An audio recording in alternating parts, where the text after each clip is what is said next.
صدق الله العظيم. وقال النبي صلى الله عليه وسلم دع ما يريبك إلى ما لا يريبك. وقال النبي صلى الله عليه وسلم الحلال بين والحرام بين وبينهما أمور مشتبهات. أو كما قال عليه الصلاة والسلام. Dear respected brothers, elders, ulama kiram, and honorable sisters listening at home, Assalamu alaikum wa rahmatullahi wa barakatuh. Now the topic for today is the importance of consumption of halal food. Now, alhamdulillah, there's been quite a lot of work that's already been done in this masjid already. Obviously, HMC already, came down and explained all their processes. So again, I'm just going to follow Mufti Javid's protocol yesterday, and he said he intended to cut the talk short and intended to finish by 5:15, inshallah. So I want to keep it just nice and short and sweet, inshallah, for about 10-15 minutes, inshallah. So Allah subhanahu wa ta'ala, He mentions in the Quran, Ya ayyuhan nasu kulu mimma fil ardi halalan tayyiba, that all people eat permissible good things out of which lies in the earth. Okay? So Allah subhanahu wa ta'ala, He uses the word halalan. Okay? Now in the Arabic language, the root word for halal is al-hil. And al-hil literally means to open a knot. So to eat halal means that a restriction has been lifted and a knot has been opened. Okay? The second word that is being used in the Quran is tayyiban. Okay? Tayyib. Yeah, we always hear of the verse, we always hear of people saying we need to eat tayyib food. Tayyib refers to food that is free from harmful substances, that is ethically and sustainably sourced. Okay?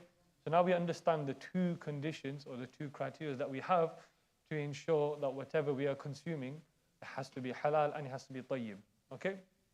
Now, you get many people nowadays who, approach their imams, their scholars, their shuyukh, and they say to them that I'm praying my 5 times salah, I'm doing my daily azkar, I'm doing everything that I need to, but I still can't feel that closeness to Allah. I can't feel that sweetness of iman. And just on this point, there's a hadith that's mentioned that the Prophet ﷺ, he gives an example of a traveling man. Yeah, he is disheveled, he's dusty, and he raises his hands to his Lord and he says, Ya Rab, Ya Rab. But his food is haram, his drink is haram, and his clothing is haram. So how can his du'as be accepted? From this, we learn the importance of eating halal food. Not just what we normally tend to think is that the food that we eat will affect us physically, but it has such a massive effect on us. It has such a massive effect on us spiritually. That could genuinely be the barrier. If you're that type of, if you're that type of person that eats anything and everything that says the halal sticker on it, yeah, we have to be more aware, and we have to start asking the right type of questions. Yeah, it's consuming genuine halal food, right, is really important, and there's a lot of corruption that happens in the food industry, which I'll get into a few minutes. But back to the point of du'as not being accepted. Yeah, it's also mentioned in a hadith that the Prophet ﷺ, he mentions that whoever consumes haram food, yeah, the ibadah and their worship will not be accepted for 40 days. And the part of the body which has been nourished with haram food is destined for the hellfire. So my brothers, this is something that we really need to take, we need to start showing a bit more importance. We need to start showing a little bit more care when it comes to looking at the things that we consume. Now, in Islam, there's 2 principles which I just wanted to relay across today. Right? One principle in Islam is called al-aslu fil ashya'il ibaha. Okay? That in Islam, everything by default is considered halal until proven to be haram. So by default, it is considered to be lawful until it is proven to be unlawful. Whereas in the case of meat, it's by default haram until proven to be halal. Okay? So that's concept number 1, that meat by default is haram until proven to be halal. concept number 2 is al-bayyinatu ala al-mudda'i, that the burden of proof is on the claimant. If I am claiming for something to be halal, it's on me to prove that. So for example, if I have approached the takeaway and I have asked them, can you tell me how this is halal? Yeah, the takeaway or the restaurant owner or an outlet owner cannot get defensive from an Islamic perspective. They need to prove to us, not the other way around. Okay? That's just an important concept to understand. One thing obviously HMC mentioned when they came round is one thing that we have to be really conscious of is not just eating anything that has a halal sticker on it, right? You know, you can speak to me personally as well if you get any time, but you know, I've spoken to majority of takeaway and restaurant owners in Preston, and not one takeaway owner has been able to confidently prove to me how a non-HMC product is genuinely halal. Yeah, with the HMC product, I'm not going to go into it, but with HMC product, they advocate for unstunned hand slaughter, right? So that's fine, and I don't say to anyone that you know you have to buy this or you have to buy that. What I'll say to them is, if you're buying that something that just says halal and it's non-HMC, you know, do you have any sort of evidence to show me how it is genuinely halal? So when I say that, can you provide to me can you tell me what the method of slaughter is? Yeah, a lot of them, not a clue. And it comes down to, with different owners, it's either a lack of education or it's ignorance, right? And just as an example, I spoke to a takeaway not so long ago, and I asked them, there's a few young lads that were sat on the counter, and I asked them, you know, where do you buy your meat and chicken from? And he said, you know, they buy it from Nelson. And I said, you know, how confident are you that whatever you're selling is genuinely halal, right? It might seem like a little bit of a silly question, but, you know, sometimes these questions need to be asked. It's not that I'm doubting him. It's just the fact that I have seen so much corruption that for me, I like to ask more questions. So he said, you know, we've got a halal certificate, right? And we've buying from the same supplier for the past 20 years. I go, okay, that's fine. What is it on the halal certificate that gives you confidence that your product is genuinely halal? What's on there? He said, I don't know what's on there. We've just got a certificate in it. So I said, okay, that's fine. But do you know what the method of slaughter is? He didn't know what the method of slaughter was that the supplier was using. He didn't know, you know, he couldn't really fill me with any confidence in terms of what assurances that they have that their products are genuinely halal. So I said to him that, you know, it is your responsibility to understand these things. You need to do your own due diligence, because at the end of the day, you are feeding food to Muslim customers. So if something is haram or if something is halal, it's on your head. Yeah, it's your responsibility. And then he said to me, it's not my responsibility. We've got a certificate, so that's that. I don't need to worry about it. I go, I don't think it works that way. You have to do diligence the whole way. And then I said to him, I said, well, let's just say for argument's sake, the certificate was fake. And let's just say the products that the supplier was selling you was haram. Do you not think you'll be questioned for that on the Day of Judgment? He said, no. I said, why do you think, why are you going to say no? He goes, because that's on their head. And obviously, I'm trying to explain to him that you can't just absolve yourself of responsibility. You still have to show a little bit of due diligence in terms of where you are, in terms of where you're buying from. So again, it's unfortunately, there is a lot of corruption in the food industry. Just to break it down in a nutshell, there's 4 methods of slaughter, which are most commonly known. And the 3rd and the 4th method of slaughter are deemed as impermissible. The number 1 on that list, which is deemed as impermissible, is gas turned to kill. Okay, I'll show, if I had a presentation, if I had a video up, I'll show you. But it's quite horrific to watch. This is when hundreds, if not thousands, of chickens are placed in massive crates, and they're wheeled into this gas chamber. The door is closed and it's filled with carbon dioxide, and oxygen is removed from the air. So the poultry and the chickens, they die from suffocation, essentially.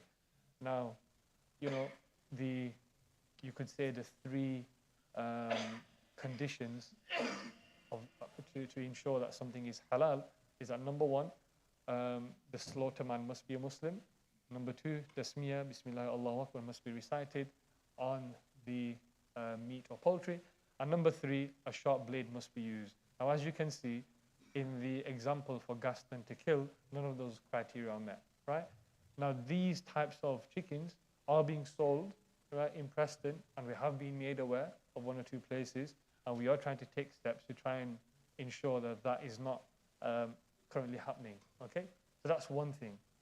And it's also because of the increase of cash and carries over the past 10, 15 years. It's not just a case where it's your butcher buying from the local supplier. It's the case whereby there's a lot more Asian supermarkets who are buying anything that says the halal sign on it.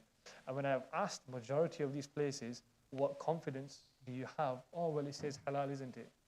But there's different interpretations of what is considered as halal or not. You know, obviously in the UK, the halal sign is not trademarked. So in a different country, if, you know, providing halal produce, it's part of their government. So if any company was to undercut that or was to lie, then they'd be fined. But the problem is in the UK, we have different interpretations of what is considered as halal or not. Okay? So, and obviously in the UK, as the Maulana Yusuf Dudwala mentioned, or was it Mahfuz Rahman who mentioned when they last came, is that in the UK, there's exemptions for two religious parties in the UK. Because in the UK government believe that stunning is more ethical on meat and poultry. But what we believe in Islam is that unstunned is more ethical because there's less time of suffering. And you know, the stress level is not as high compared to stunning. So I've mentioned one impermissible method of slaughter, which is a gas stun to kill. Okay. The second one is mechanical slaughtering. Okay. So essentially, this is when you know, chickens are kind of hung down on a conveyor belt, and there's a man at the front of the machine. He recites Tasmiyah, Bismillah Allahu Akbar once. He switches the machine on, and all the chickens go through one blade. Okay. So there's no human physically cutting the chicken. It's just one blade that's there, and all the chickens are going through it. Okay. Now, according to our ulama, if anyone was to consume chicken by this method, only the first chicken would be considered as halal. Okay. The rest of the chickens are not considered as halal because it is a requirement for tasmiyah and Bismillah Allahu Akbar to be recited on every single chicken. Okay, so that's one thing. Another thing that some places tend to do to try and be a little bit clever is they'll get a second person. So they'll get one person on the starting the machine, and they'll get someone next to the blade. So the person next to the blade now recites tasmiyah. Now, this is confusing because who is the attribute?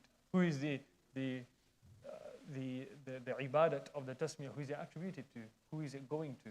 Okay, so you can't have that method where you got one person on the blade and one person at the front. It's unclear. Okay, so again, that causes doubt. The other issue is in terms of the blade. So, you know, in terms of from an Islamic perspective, we need to cut at least 3 to 4 veins of the chicken, right, for it to be considered halal. So, which is the trachea, the esophagus, and the carotid artery. So basically, it needs to be 3 to 4 veins. Now, if 3 to 4 veins are not cut, right, then the method of slaughter will be incomplete.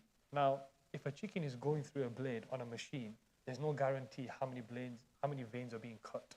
Okay, sometimes it might chop the whole head off, and if it does chop the whole head off, that doesn't make it haram. It makes it makruh tahrimi, but there's that little bit of doubt. Okay, so mechanical slaughter is generally impermissible according to our ulama, and gaston to kill.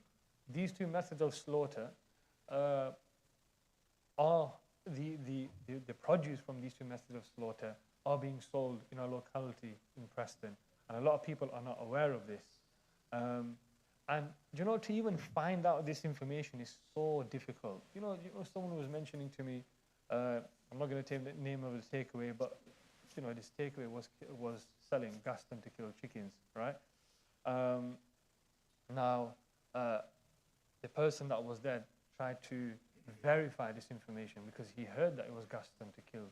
But the problem is these companies and these organizations are very clever. They know that it's dodgy, but they'll take measures to ensure that people never find out. So this was, this company was based in a European country, and the person within that takeaway rang 2 to 3 contacts, and he got through to Muslim people. Unfortunately, he couldn't find out the truth. And then he got through to a non-Muslim, and he said, yeah, these are all gas done to kill chicken, because obviously the non-Muslim has no affiliation with the Muslims, so he has nothing to hide. So it's, we have to be really careful about how, about what we eat and, what we're feeding our families, yeah? This is why in Preston we've done a little bit of effort to try and get takeaways to be more transparent, to try and get butchers to become more transparent. And essentially, obviously, as was mentioned before when HMC came, now what I'm saying to you is, I'm not saying that HMC or haram. You can't say that it's HMC or haram. But what I'm saying to you is, and no one can enforce the process of a HMC on anyone. What I am saying to you is HMC has the most robust system in the UK. And if you do eat anything non-HMC, that's fine, but just make sure you're asking the right questions. So certain questions that you can ask is, who are your suppliers, right? How many suppliers do you have, okay? And if you aren't aware, if they tell you names and you don't know, if you aren't sure about how legit they are or they're not, then you can ask that to me directly. Other questions is what are the method of slaughter? That's very important, okay? What's the method of slaughter? And what assurances can you provide me that the products that you're selling are genuinely halal, okay? So I mentioned the 2 impermissible methods of slaughter.